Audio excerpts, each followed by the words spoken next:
वो झूठे थे, वो अज्ञानी थे, तत्व ज्ञानहीन प्राणी थे, जिनने हमारे सदग्रंथों को भी नहीं जाना और हमें लोक वेद दंत कथा सुना के जीवन नाश कर दिया। सवाल नंबर 4, कुंभ मेले में जाने गंगा नदी में स्नान से क्या लाभ होता है तथा गंगा नदी कहां से आई और पृथ्वी में यह कैसे पहुंची तथा गंगा नदी का जल खराब क्यों नहीं होता? सुनिए, इस बारे में संत रामपाल जी महाराज जी का आध्यात्मिक सत्संग। कहीं पर आप देखते हो इन भ्रमित किए हुए अज्ञानी ऋषि संतों के द्वारा के फलाने स्थान पर कुंभ का पर्व होगा, वहां पर भी लगेगी, पर भी वो है इनकी 1 घंटा 1.5 घंटा स्नान का समय निर्धारित करते हैं किसी सरोवर तालाब या दरिया में कि उसमें जो स्नान कर लेगा उसका बेड़ा पार हो जाएगा। ये कर रखा है ना ऐसा जुल्म। वहां बेड़ा पार नहीं, बेड़ा गर्क होता है। कैसे होता है? एक समय हरिद्वार के अंदर हर की पैड़ियों पर ये पर्व भी लगी थी। कुंभ के पर्व के ऊपर स्नान का समय निर्धारित किया था इन्होंने। वहां पर ये सभी त्रिगुण उपासक, रजगुण ब्रह्मा, सदगुण विष्णु, तमगुण शिव जी के उपासक, ये गिरी, पुरी और नागा, वैष्णो, ये कनपाड़े नाथ और बिना कनपाड़े, ये सारे वहां इकट्ठे हो गए स्नान के लिए। स्नान करने का जब समय आया, वहां क्या होता है, गिरी अलग ग्रुप में, पुरी अपने न्यारे ग्रुप में, नागा अलग से इकट्ठे हो जाते हैं, वैष्णो अलग से इकट्ठे हो जाते हैं। वहां से फिर स्नान करने के लिए चलते हैं अपने अपने मुखिया के पीछे। सबसे पहले नागा चले गए ऊपर भी नहाने के लिए, पर भी लेने मोक्ष प्राप्ति के लिए बेड़ा पार कराने गए थे नागा। सबसे पहले हर की पैड़ियों पर खड़े हो गए स्नान करने के लिए। पीछे से आगे ये सतगुण विष्णु जी के उपासक वैष्णो साधु आए। उन्होंने कहा, अरे नागाओ, पहले हम स्नान करेंगे, हम सर्वश्रेष्ठ हैं, तुम बाहर आओ, अभी स्नान नहीं करना तुमने। वो तैयारी पकड़ रहे थे स्नान करने की। नागा कहने लगे, नहीं, हम सर्वश्रेष्ठ, हम त्यागी और बैरागी हैं, हम कोई वस्त्र तक भी नहीं स्तन पर रखते, हमको नी इच्छा फिरते हैं, हम सर्वश्रेष्ठ हैं, हम प्रथम स्नान करेंगे। अब वैष्णु साधुओं ने कहा कि तुम बाहर आ जाओ नागो, तुम काहे के श्रेष्ठ हो, तुम नहाते ना धोते, राख लपेटे फिरते हो, शरड़ फड़ तुम टट्टी के हाथ भी नहीं धोते, और तुम काहे के श्रेष्ठ हो, बाहर आओ, हम प्रथम स्नान करेंगे। इस बात का दुख माना उन्होंने, नागाओं ने, और दोनों आपस में झगड़ा शुरू हो गया। वैष्णु साधुओं का, सतगुण विष्णु के उपासकों का, और तमगुण शिव जी के उपासक नागाओं का आपस में लठबाज गया, झगड़ा हो गया। और वहां लगभग 25,000 ये त्रिगुणोपासक कटका मर गए। वहां पर भी लेन गए थे, बेड़ा पार करान हो गया, बेड़ा गर्क। तो यहां परमात्मा कहते हैं, तीर तुपक तलवार कटारी, जमदड़ जोर बधावे हैं, हर पैड़ी हर हेत न जाण्या, वाजा करद चलावे हैं, काटे शीस नहीं दल करुणा, ये जग में साध कमावे हैं, और जो जन इनके दर्शन को जावे, उनको भी नरक पठावे हैं। काटे शीस नहीं दल करुणा, और ये जग में संत कमावे हैं, हर पैड़ी हर हेत नहीं जाना, वाजा तेग चलावे हैं। हर की पैड़ी कहें, भगवान का स्थान कहो, भगवान की छाती पर ये कुकर्म कर दिया, 25,000 कटका मर गए। लेली पर भी टिंडे वहां पर, ये है इनके तीर्थ स्थान नहाने के। और किसी को मना करता है तो इन्होंने हमारी तो भावनाओं को ठेस पहुंचा दिया। अरे ये कोई भावना हुई? अब जैसे कोई बालक, कोई बिजली का तार टूटा पड़ा है, उसमें स्पार्किंग हो रही है, बच्चा उसको आतिशबाजी जानकर पकड़ने जा रहा है, और कोई बुद्धिमान व्यक्ति उसको देख रहा है, उसको भागकर उठाकर उस बच्चे को उसकी जान बचा देता है। बच्चा रोता है क्योंकि उसकी भावनाओं को ठेस पहुंचा है। वो तो उसको पकड़ना चाहता था और उसको पता था उस भद्र पुरुष को कि ये मर जाएगा, तो उसकी भावनाओं को वहां ठेस पहुंचाना अनिवार्य था। तो इस दास का उद्देश्य यही है। इसको अगर तुम ठेस मानते हो तो ठेस सही, पर तुम्हारी जान बचेगी ना, सारी वीरान मट्टी होगी आपकी, क्योंकि शास्त्र विरुद्ध साधना करके। तो यहां क्या बताते हैं, चारों युग में संत पुकारे, कूक कहा हम हेल रे, हीरे माणिक मोती बरसे, ये जग चुगता डेल रे। अब सुनिए गंगा नदी की यथार्थ जानकारी। बहुर कया सरगुण प्रसंगा, शिव की जटा रहे जो गंगा, तब कर कह भागीरथ ल्याए, तिहु लोक कीर्ति दर्शाए। गुप्त वस्तु प्रगट दिखलाई, निर्गुण सरगुण समझो भाई। कि या गंगा हमने ना दिखी थी, हमारे लिए अवेलेबल पृथ्वी पर नहीं थी। भागीरथ ने तप किया और उस तप करके उस निर्गुण जो हमें नहीं उपलब्ध थी, वो थी वहां पर मौजूद, साकार में थी। और वहां से ये गंगा नीचे गिरती है, तो वहां से नीचे गिरने से ये वाष्प रूप बन जाती है, वाष्प।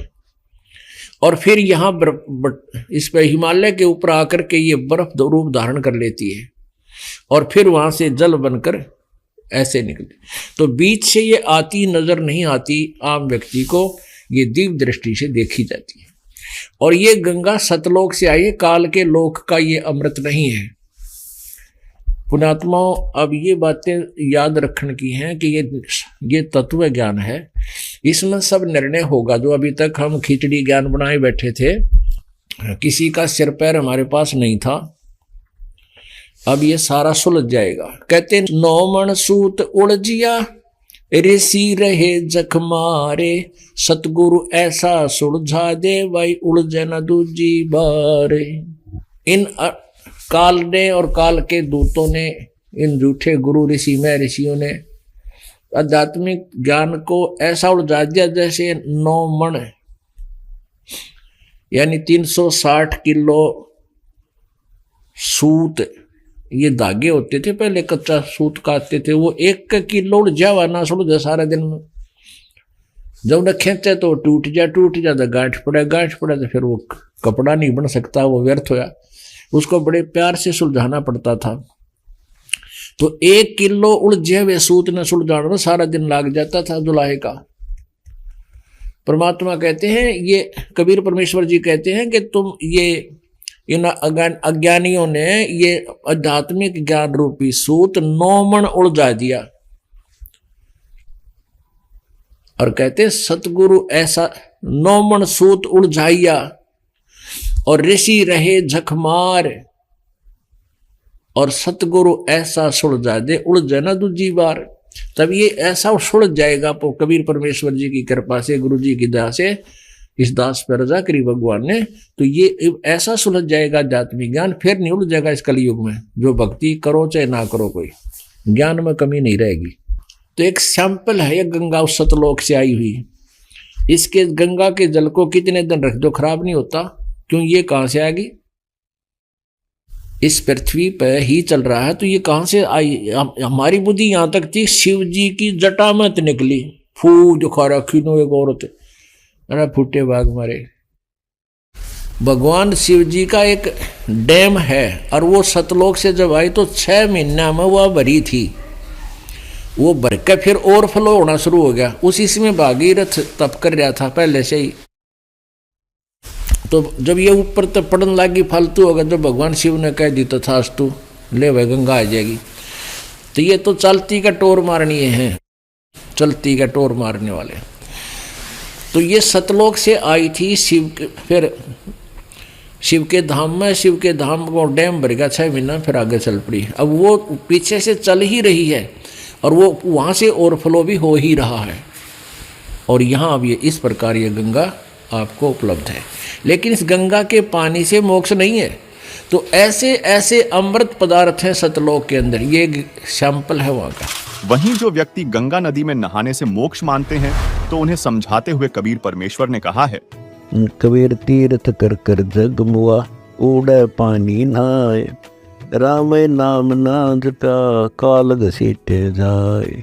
कबीर गंगा काठे घर करे, पीवे निर्मल नीरे, मुक्ति नहीं हरि नाम बिन, यो कह रहे साच कबीर।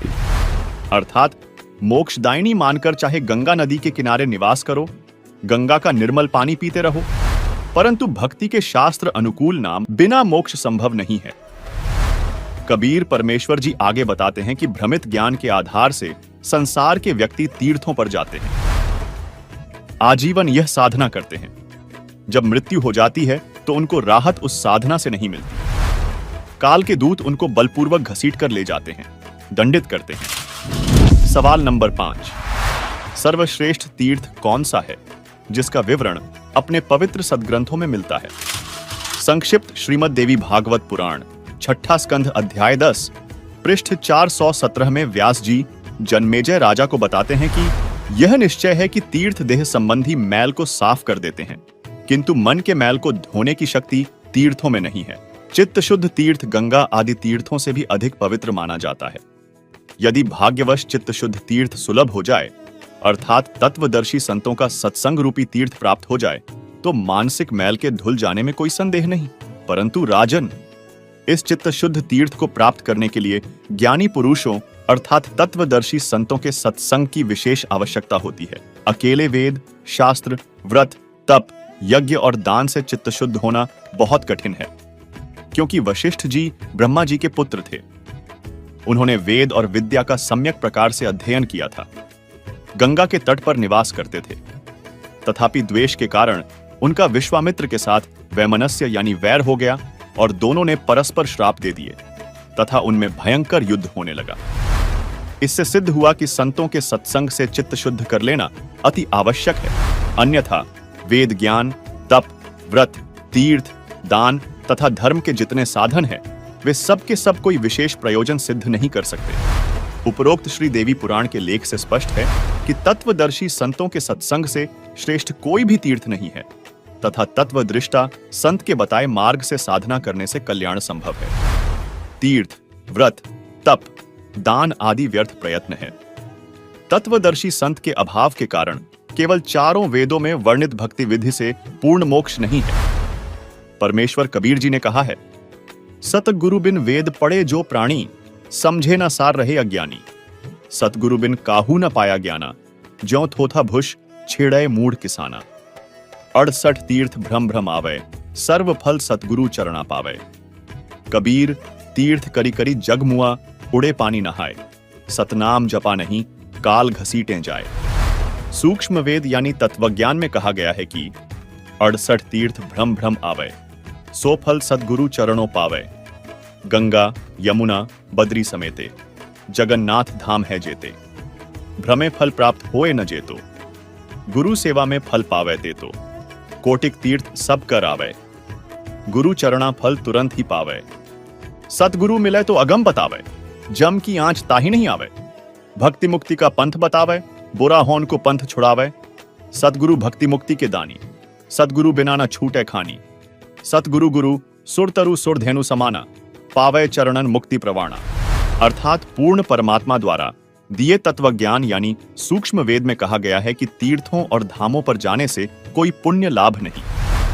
असली तीर्थ सतगुरु यानी तत्वदर्शी संत का सत्संग सुनने जाना है। जहां तत्वदर्शी संत का सत्संग होता है, वह सर्वश्रेष्ठ तीर्थ तथा धाम है। सूक्ष्म वेद में बताया है कि सतगुरु तो कल्प वृक्ष तथा कामधेनु के समान है। जैसे पुराणों में कहा है कि स्वर्ग में कल्प वृक्ष तथा कामधेनु हैं, उनसे जो भी मांगो सब सुविधाएं प्रदान कर देते हैं। इसी प्रकार सतगुरु जी सत्य साधना बताकर सर्व लाभ साधक को प्रदान करवा देते हैं तथा अपने आशीर्वाद से भी अनेकों लाभ देते हैं। भक्ति करवाकर मुक्ति की राह आसान कर देते हैं। इसीलिए कहा है कि एकै साधे सब सधे, सब साधे सब जाए। माली सींचे मूल को, फलय फूलय अघाए। वही श्रीमद् भगवत गीता अध्याय 4 श्लोक 34 में कहा गया है कि अब 34 में देखो, उस ज्ञान को, उस तत्व ज्ञान को, अब कौन से ज्ञान को, जो गीता अध्याय नंबर 4 32 में कहा है कि वो पूर्ण परमात्मा के मुख से उच्चारित जो अमृत वाणी है, अर्थात वो तत्व ज्ञान है, उसमें सब प्रकार का भिन्न भिन्न प्रकार से सब ज्ञान कहा है।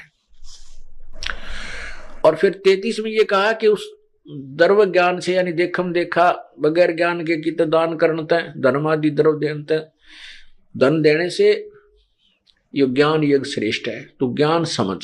तो अब 34 में कहा कि उस ज्ञान को जो गीता अध्याय नंबर 4 के 32 में आपको बताया है कि परमात्मा के मुख्य ज्ञान में उन्हीं के मुखारविंद से उच्चारण हुआ जो ज्ञान है, उस ज्ञान को तू तत्वदर्शी संतों के पास जाकर सुन। क्योंकि अपना ज्ञान तो गीता में दे ही रहा है। गीता ज्ञान दाता जो उसको ज्ञान है जो बताना चाहता वो तो गीता में उसने वर्णन कर ही दिया।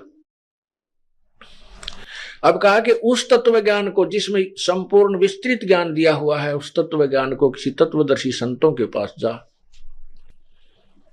अब देखो गीता अध्याय नंबर 4 के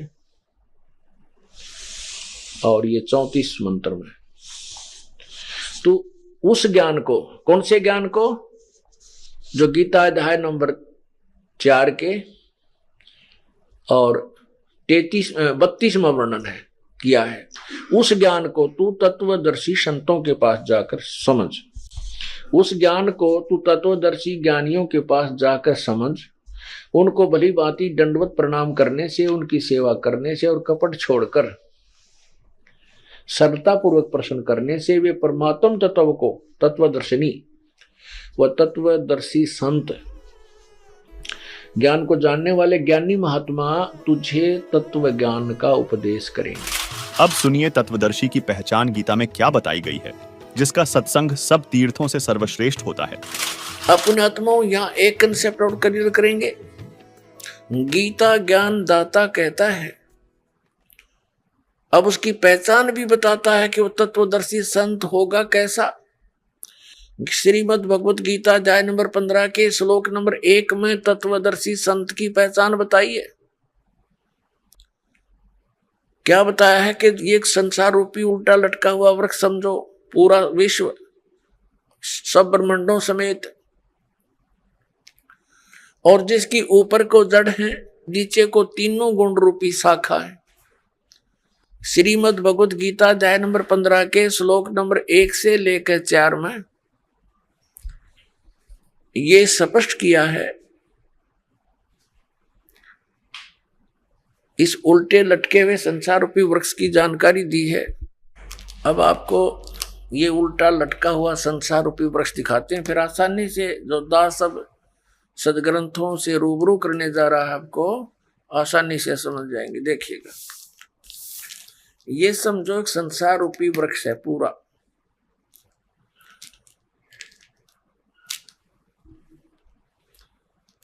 ऊर्ध्व मूलम अधः शाखम। देखिए श्रीमद् भगवत गीता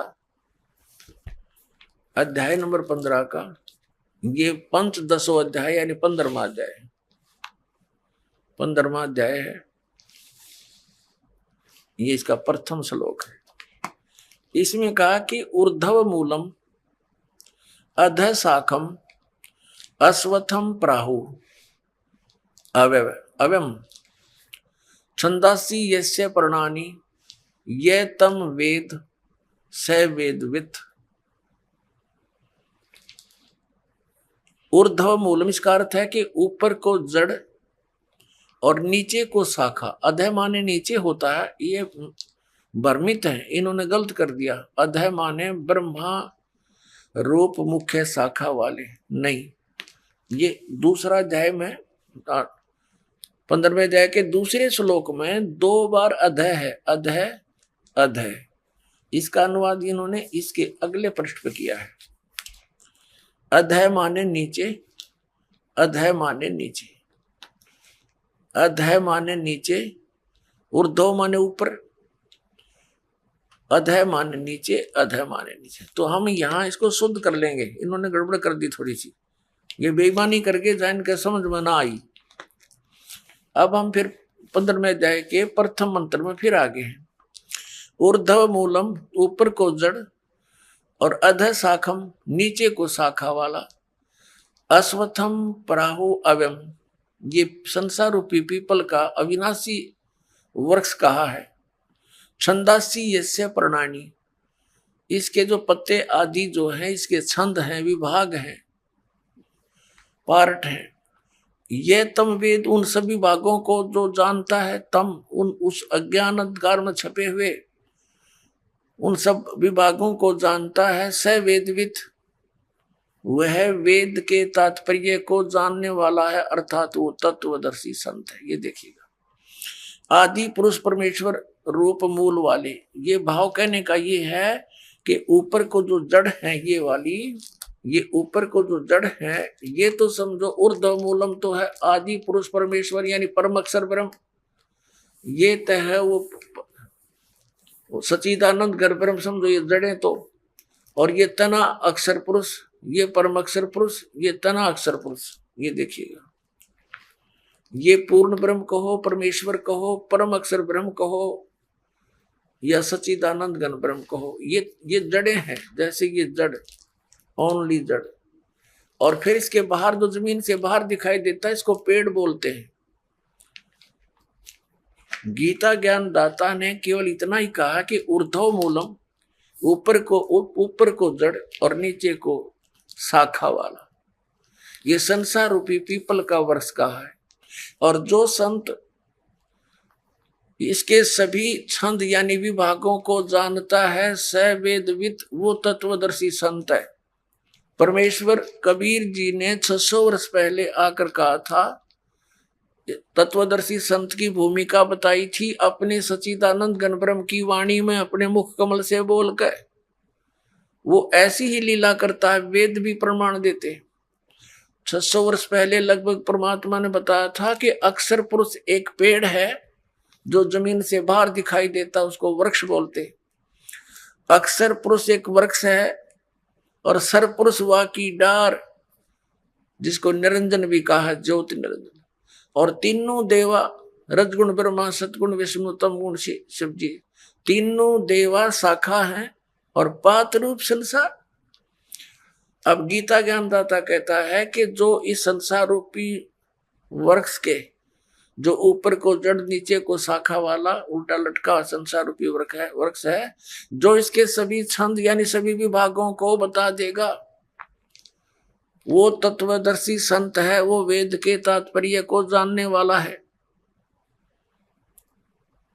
अब देखिएगा, परमात्मा ने 600 वर्ष पहले बता दिया था कि अक्षर पुरुष एक पेड़ है, ज्योति निरंजन यानी सरपुरुष वा की डार, और तीनों देवा शाखा है, ये पात रूप संसार।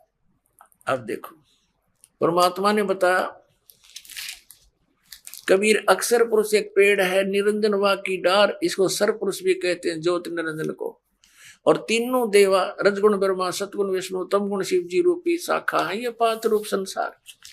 ये देखिएगा, ये क्योंकि ये जमीन से, ये प्रोक्ष है, पूर्ण परमात्मा तो गुप्त है। जमीन में जैसे जड़ प्रोक्ष होती है, जमीन में जैसे जड़ प्रोक्ष होती है। अब ये तना, ये अक्षर पुरुष है, अक्षर पुरुष एक पेड़ है और सरपुरुष वह की डार, ये मोटी डार। सरपुरुष कहो, ज्योति निरंजन कहो, काल ब्रह्म कहो। और तीनों देवा, रजगुण ब्रह्मा, सतगुण विष्णु, तम गुण शिव जी, ये शाखा है। और पात रूप संसार। तो सच्चिदानंद घन ब्रह्म की वाणी में ये कंप्लीट ज्ञान लिखा हुआ है। गीता जी के अध्याय नंबर 4 के श्लोक नंबर 32 का ये निष्कर्ष है कि उस सच्चिदानंद घन ब्रह्म की वाणी में सब साधना यानी धार्मिक अनुष्ठानों की जानकारी बहुत विस्तार के साथ और यथार्थता से दे रखी है। उससे पूछो। और तत्वदर्शी संत की पहचान बता दी कि वो तत्वदर्शी संत बताएंगे तो कैसा होगा वो, जो संसार रूपी वृक्ष के सभी विभागों को बता देगा। स वेदवित, वह वेद के तात्पर्य को जानने वाला है, अर्थात वो तत्वदर्शी संत है। देखना, अब हम पढ़ रहे हैं, इन्हीं की वाणी पढ़ेंगे। आदि पुरुष परमेश्वर मूल वाले, अधः शाखम, नीचे को शाखा, ये गलत अनुवाद किया है, बेईमानी कर रखी है। और संसार रूपी पीपल के वृक्ष को अविनाशी कहते हैं, वेद जिसके पत्ते कहे गए, संतों का अर्थ वेद कर दिया। और उस संसार रूप वृक्ष को जो पुरुष मूल सहित जड़ से लेकर और पत्तों तक, ये समझो, मूल सहित तत्व से जानता है, स वेदवित, स वेदवित, वह वेद के तात्पर्य को जानने वाला है। वो तत्वदर्शी संत है, वो वास्तव में ज्ञानी तत्वदर्शी संत। अब इसको थोड़ा सा और आगे पढ़ेंगे। जैसे इस पुस्तक में आगे देखिए, अध्याय नंबर 15 के श्लोक नंबर, अब एक हमने पढ़ लिया, दूसरा देखो। इसमें लिखा है कि उस संसार रूपी वृक्ष की तीनों गुण रूप ये शाखाएं हैं। विषय पर वाला ये शाखाएं हैं, बस इतना ही लिखना था। नीचे और ऊपर फैली हुई, सर्वत्र नहीं, क्योंकि पृथ्वी लोक पर ये ज्ञान बोला जा रहा था और श्री ब्रह्मा, श्री विष्णु, श्री रजगुण ब्रह्मा, श्री सतगुण विष्णु, श्री तमगुण शिव जी की जो पहुंच है, रीच है, उनकी जो पहुंच है, जो उनका प्रभुता है उनकी, वो केवल इन तीन लोकों पर है। पृथ्वी लोक, नीचे पाताल लोक और ऊपर स्वर्ग लोक।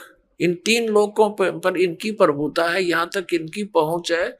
ये एक एक विभाग के मंत्री हैं। और पृथ्वी लोक पर यूं बोला जा रहा है क्या ना, ऊपर और नीचे यानी स्वर्ग और नीचे पाताल तक इनकी क्षमता है। रजगुण ब्रह्मा, सतगुण विष्णु, तमगुण शिव जी की। देखना श्रीमद् भगवत गीता अध्याय नंबर 15 का हम श्लोक नंबर अब दूसरा पढ़ रहे हैं। उस संसार वृक्ष की तीनों गुण रूप शाखा, ये है अधः च ऊर्ध्वम प्रसरता तस्य शाखा गुण प्रवर्धा।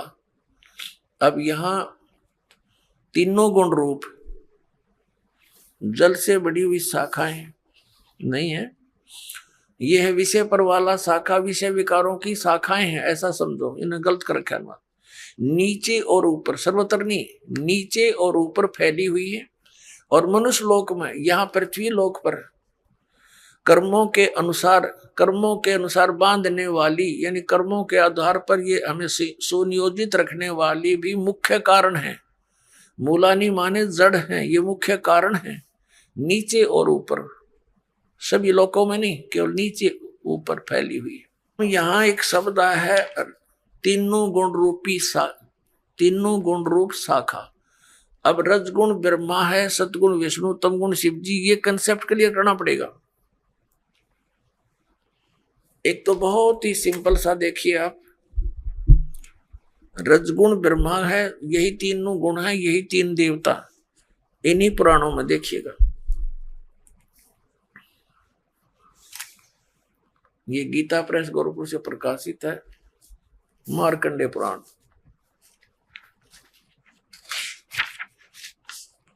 ये वही मार्कंडेय पुराण है, सचित्र मोटा टाइप। अब ये कहां से छपी है, यहां से देखना। प्रकाशक एवं मुद्रक हैं गीता प्रेस गोरखपुर, गोविंद भवन कार्यालय, कोलकाता का संस्थान। ये इनके फैक्स और फोन नंबर है। इसके 123 नंबर पर आपको दिखाते हैं। संक्षिप्त मार्कंडेय पुराण 122 पृष्ठ से शुरू करेंगे। ये मार्कंडेय जी बोल रहे हैं, मार्कंडेय जी अपना ज्ञान बता रहे हैं, इसके सामने आ जाते हैं। यहां रजोगुण प्रधान ब्रह्मा, तमोगुण प्रधान रुद्र और सत्व प्रधान श्री विश्वपालक विष्णु है। यही तीन देवता हैं और यही तीन गुण हैं। यही तीन देवता हैं, रजगुण ब्रह्मा, सतगुण विष्णु, तमगुण शिव जी। और यही तीन देवता कहो चाहे इनको तीन गुण कहो। वह कंसेप्ट क्लियर। वैसे तो बुद्धिमान को कहते हैं संकेत बहुत होता है, लेकिन फिर भी ये बहुत गहरी जड़ें हैं इस अज्ञान की हमारे अंदर, और प्रमाण देते हैं। देखिएगा, ये है श्रीमद् देवी भागवत हिंदी टीका सहित भाग 1। ये कहां से प्रकाशित है? ये है अथ देवी भागवतम भाषा सभाष्टिकम समातम, खेमरा श्री कृष्ण दास प्रकाशन, मुंबई 4। अब यहां देखना, इसमें संस्कृत भी साथ है, बहुत कमाल है। ये है अथ श्रीमद देवी भागवते भाषा टीका युक्ते तृतीय स्कंद प्रारंभते, तीसरा स्कंद प्रारंभ हुआ। अब इसके 11वें पृष्ठ पर, तीसरे स्कंद में 11वां पृष्ठ पर हम अब आ गए हैं। 5वां अध्याय है ये। 5वें अध्याय का 8वां श्लोक है, 7वां समाप्त हुआ, 8वां पढ़ेंगे। भगवान शंकर कह रहे हैं, हे माता, यदि हमारे ऊपर सदा आप दया युक्त हो तो हमको तमोगुण में किस प्रकार प्रदान किया है। ब्रह्मा रजोगुण और हरि सतगुण युक्त किए हैं। क्यों युक्त किए हैं? अब यहां हम हिंदी भी पढ़ेंगे, हिंदी हमने पढ़ ली, संस्कृत पढ़ेंगे। ये 7वां श्लोक समाप्त हुआ, 8वां प्रारंभ हुआ। यदि दया धर्मना न सदाम्बिके कथम अहम, किस प्रकार मैं विहित से बना दिया, उत्पन्न कर दिया तमोगुण। और कमल जय, कमल से उत्पन्न होने वाले ब्रह्मा को रजोगुण संभव है, उसको रजोगुण बना दिया। सुविता किमु सतोगुण हरि, और विष्णु जी को आपने सतोगुण क्यों बना दिया, युक्त क्यों कर दिया। इति सिद्धम रजगुण ब्रह्मा सतगुण विष्णु तमगुण शिव जी। अब हम आते हैं उस पवित्र सदग्रंथ अपनी श्रीमद् भगवद गीता के और श्लोक नंबर 2 पर देख। 15वें अध्याय का 2, अध्याय नंबर 15 का मंत्र नंबर 1 तो हमने पढ़ लिया कि ऊपर को जड़ नीचे को शाखा वाला ये संसार रूपी पीपल का विनाशी वृक्ष कहा गया है। और छंदासी यस्य प्रणानी, उसके सभी भाग पत्ते आदि भाग हैं। यह तम वेद, जो उसको जानता है स वेदविद, ये हमने सारा पढ़ लिया। आदि पुरुष परमेश्वर तो समझो उसकी जड़ है परम अक्षर ब्रह्म, और अधः माने नीचे है, ये गलत अनुवाद है इनका। अब ये संसार रूपी पीपल के वृक्ष को विनाशी कहते हैं, वेद जिसके पत्ते कहे हैं। और जो इसको जानता है जड़ से लेकर नीचे तक सवेदविद, वो तत्वदर्शी संत है, वेद के तात्पर्य जानने वाला। अब दूसरे में कहा कि उस संसार वृक्ष की तीनों गुण रूप रजगुण ब्रह्मा सतगुण विष्णु तमगुण शिव जी, ये विषय वासना रूपी शाखाएं समझो, और ये नीचे और ऊपर फैली हुई है, सर्वत्र नहीं। ये मनुष्य लोक में कर्मानुसार भी यही हमें सुनियोजित रखते हैं, जैसा जिसका कर्म है वैसा ही देते रहते हैं। ये यहाँ पर हमें बांधे रखते हैं, बांधने वाले हैं, और नीचे और ऊपर फैली हुई सभी लोगों में नहीं। अब तीसरे में कहा है, इस संसार का स्वरूप जैसा कहा है वैसा यहाँ विचार काल में नहीं पाया जाता। गीता ज्ञानदाता कहता है कि जो मैं तुझे अब गीता का ज्ञान तेरे मेरे विचार काल में डिस्कशन में, गीता जी के ज्ञान की चर्चा में, इस संसार रूपी वृक्ष का जैसा स्वरूप कहा है वैसा यहाँ विचार काल में, यानी तेरे और मेरे गीता जी के डिस्कशन में मैं नहीं बता पाऊंगा, क्योंकि इसका यहाँ विचार काल में नहीं पाया जाता, क्योंकि न इसका आदि है और न इसका अंत है, कि मुझे इसका कोई ज्ञान नहीं है, तथा न इसकी अच्छी प्रकार सतिथि है। इसलिए इस सुविरुद्ध मूलम, इन्होंने अनुवाद गलत किया है, अति दृढ़ मूल वाले, ये ठीक है, इतना ही काफी है। अति दृढ़ मूल वाले यानी ऊपर को जो जड़ है वो तो है अमर स्थल, अमर स्थान परमात्मा का। जैसे ऊपर को जो जड़ समझो, जहां से सब संसार की उत्पत्ति हुई है, जड़ों से पेड़ उगता है, बनता है पौधा बनकर, तो वो आदि ऊपर के जो लोक हैं, सतलोक, अलखलोक, अगम और अकैलोक, वो तो सुविरूढ़ है यानी दृढ़ है, वो तो अविनाशी स्थान है, और वहां से ही बाकी के संसार रूपी वृक्ष की प्रवृत्ति पर विस्तार को प्राप्त हुई है, यानी उस वहां से ही सबकी रचना हुई है। तो वो तो अविनाशी है, सुविरूढ़ मूलम, संसार रूपी वृक्ष की जो जड़ है वो तो समझो दृढ़ है, अविनाशी है। ये देखिए, ये ऊपर को जड़ और नीचे को तीनों गुण रूपी शाखा। ये संसार रूपी वृक्ष है। तो ऊर्ध्व मूलम, ऊपर की जो जड़ है वो तो अविनाशी है। अब 15वें अध्याय के हम अब तीसरा श्लोक पढ़ रहे हैं। सुविरुद्ध मूलम यानी अति दृढ़ मूल वाले ऊपर के स्थान तो कति अविनाशी हैं। उस संसार रूपी पीपल के वृक्ष को दृढ़ेन माने दृढ़, असंग शस्त्रेन का अर्थ है या तत्व रूपी तत्व ज्ञान रूपी शस्त्र के द्वारा काट कर, इन्होंने वैराग रूप शस्त्र बना दिया इसका। उस क्योंकि तत्व ज्ञान की बात चल रही है, तत्व ज्ञान रूपी शस्त्र द्वारा काट कर, अर्थात उसको अच्छी तरह उस तत्वदर्शी संत से तत्व ज्ञान प्राप्त करके और इसको अच्छी तरह समझकर उसके पश्चात परमेश्वर के उस परम पद की खोज करनी चाहिए। देखना 15वें अध्याय के 4थे श्लोक में, तीसरा हमने पढ़ लिया, अब 4थे पर आ गए। यहां इसका अनुवाद है 4थे। उसके पश्चात यानी तत्वदर्शी संत से प्राप्त ज्ञान के आधार से, उस तत्व ज्ञान के आधार से उसके पश्चात उस परम पद परमेश्वर को भली भांति खोजना चाहिए, जिसमें गए हुए साधक यानी फिर लौटकर संसार में नहीं आते, और जिस परमेश्वर से इस पुरातन यानी पुराने संसार रूपी वृक्ष की प्रवृत्ति विस्तार को प्राप्त हुई है, यानी जिस परमात्मा ने सब ब्रह्मांडों की रचना की है, उसी आदि पुरुष नारायण के परम अक्षर ब्रह्म के सचिदानंद घन ब्रह्म की मैं शरण हूं, इस प्रकार दृढ़ निश्चय करके परमेश्वर का मनन और निधि ध्यान करना चाहिए। परपदे माने उसकी पूजा करनी चाहिए।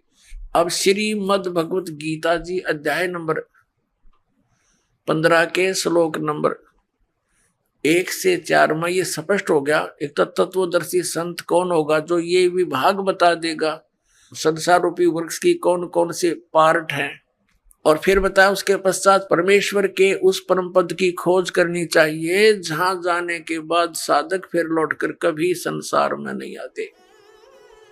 उनका जन्म और मृत्यु का दीर्घ रोग नाश हो जाता है। वहीं यजुर्वेद अध्याय 19 मंत्र 25 में लिखा है कि जो संत वेदों के अर्ध वाक्यों अर्थात सांकेतिक शब्दों को पूर्ण करके श्लोक के चौथे भागों को अर्थात आंशिक वाक्यों को स्तोत्रों के रूप में प्राप्त करता है, अर्थात आंशिक विवरण को पूर्ण रूप से समझता और समझाता है, जैसे शस्त्रों को चलाना जानने वाला उन्हें पूर्ण रूप से प्रयोग करता है। ऐसे पूर्ण संत ओंकारों अर्थात ओम तत्सत मंत्रों को पूर्ण रूप से समझ व समझाकर दूध पानी छानता है, अर्थात पानी रहित दूध जैसा तत्व ज्ञान प्रदान करता है, जिससे अमर पुरुष अर्थात अविनाशी परमात्मा को प्राप्त करता है। वह पूर्ण संत वेद को जानने वाला कहा जाता है। तथा यजुर्वेद अध्याय 19 मंत्र 26 में लिखा है कि वह पूर्ण संत 3 समय की प्रार्थना की साधना बताता है। सूर्य के उदय अस्त से बने एक दिन के आधार पर प्रथम श्रेष्ठता से सर्व देवों के मालिक पूर्ण परमात्मा की पूजा तो प्रातः काल करने को कहता है, जो पूर्ण परमात्मा के लिए होती है। दूसरी दिन के मध्य में करने को कहता है, जो सर्व देवताओं के सत्कार से संबंधित अमृतवाणी द्वारा साधना करने को कहता है। तीसरी पूजा शाम को प्राप्त करता है, अर्थात जो तीनों समय की साधना भिन्न भिन्न करने को कहता है, वह जगत का उपकारक संत यानी तत्वदर्शी संत है। दर्शकों, वर्तमान में वह तत्वदर्शी संत कोई और नहीं बल्कि संत रामपाल जी महाराज जी हैं, जिन पर यजुर्वेद और गीता में बताए गए लक्षण खरे उतरते हैं, क्योंकि वे सदग्रंथों के सांकेतिक शब्दों को पूरा करके बता रहे हैं। साथ ही 3 समय की स्तुति प्रार्थना करने को अपने अनुयायियों को देते हैं। अतः आप सभी से निवेदन है कि तत्व ज्ञान को जानने के लिए प्रतिदिन जगत गुरु तत्वदर्शी संत रामपाल जी महाराज के सत्संगों को संत रामपाल जी महाराज YouTube चैनल पर अवश्य देखें और शास्त्रानुकूल भक्ति कर अपने जीवन का कल्याण करवाएं।